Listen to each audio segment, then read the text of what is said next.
আসসালামু আলাইকুম, শহীদুল এগে। আজকে আহ, একটা টপিক নিয়ে কথা বলার ইচ্ছা হলো।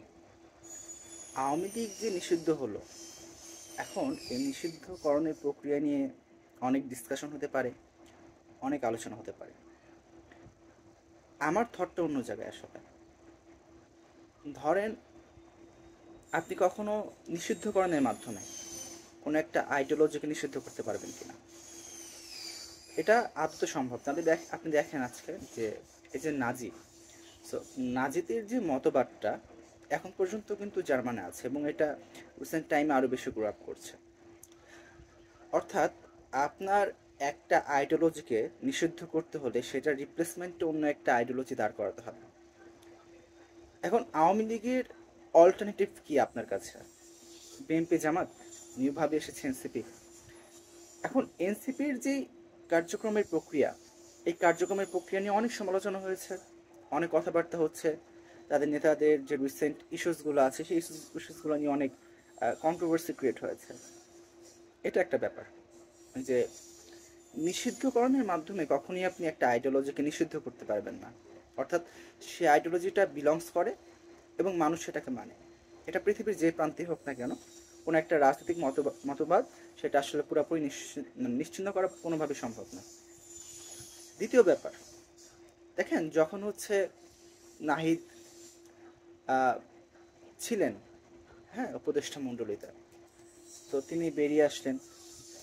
বেরিয়ে আসার পরবর্তী সময়ে একটা সংগ্রামের মাধ্যমে আওয়ামী লীগের একটা নিষিদ্ধকরণ প্রক্রিয়া শুরু করলো।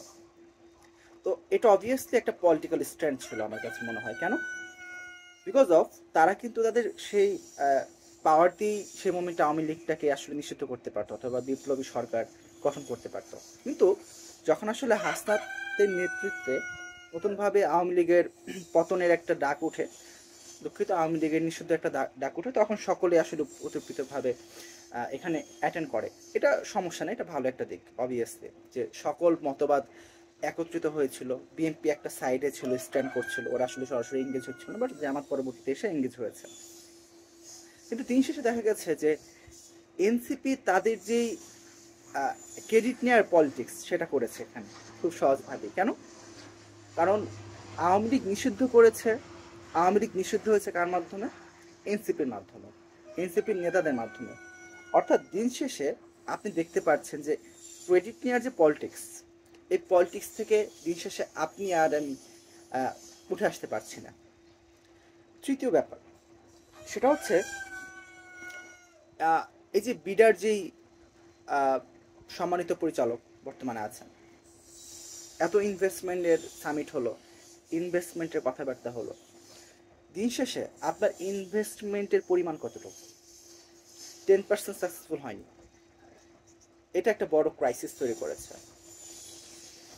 এবং পরিশেষে একটা স্টেবল গভর্নমেন্ট যতদিন না আসে, ততদিন পর্যন্ত কোনো দেশের সরকার অথবা কোনো দেশের ইনভেস্টর এসে বাংলাদেশে ইনভেস্ট করবে না। বিকজ সেখানে তাদের একটা ইনসিউরিটি লাগে। অর্থাৎ যে মোমেন্টে আপনি একটা স্টেবল সরকার দেশে দিবেন, সে মোমেন্টেই পলিটিকের মানে এই বিজনেসম্যানরা আসলে একটা ট্রাস্টের জায়গা ক্রিয়েট করতে পারে।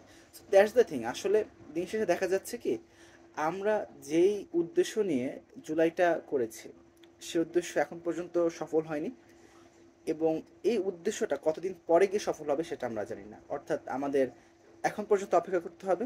দিন শেষে আপনি আর আমি শুধুমাত্র খেলার পুতুল, এর বাইরে কিছু না। সো খেলার পুতুল হয়েছিলাম, আছে, এবং খেলার পুতুল হয়েই থাকবো। আমাদের আসলে ইউজ করা হবে, দ্যাটস ইট। এর বাইরে আসলে কোনো নতুন কোনো জাগরণ বাংলাদেশে মনে হয় এখন পর্যন্ত সম্ভব না, এবং ভবিষ্যতে আবার কোনো জাগরণ আসবে কিনা সেটা আমরা জানি না। সো সবার জায়গা থেকে আপনারা চেষ্টা করেন দেশের যতটুকু আসলে বেনিফিটের কার্যক্রম করা যায়। অর্থাৎ আপনি কাউকে হেল্প করতে পারছেন না, বাট কারো আসলে ক্ষতি হয় এরকম কোনো কিছু না করলে দ্যাটস ইট, দ্যাটস এনাফ। এখন আমাদের কন্ট্রিবিউট করার কিছু নাই, ট্রু। আপনার আমার কন্ট্রিবিউট করার কী বা আছে? সো ওই জায়গা থেকে হয়তো কন্ট্রিবিউট করতে পারছি না, বাট আমরা যেন এমন কিছু না করি যাতে আসলে দেশের ক্ষতি হয়। তো থ্যাংক ইউ।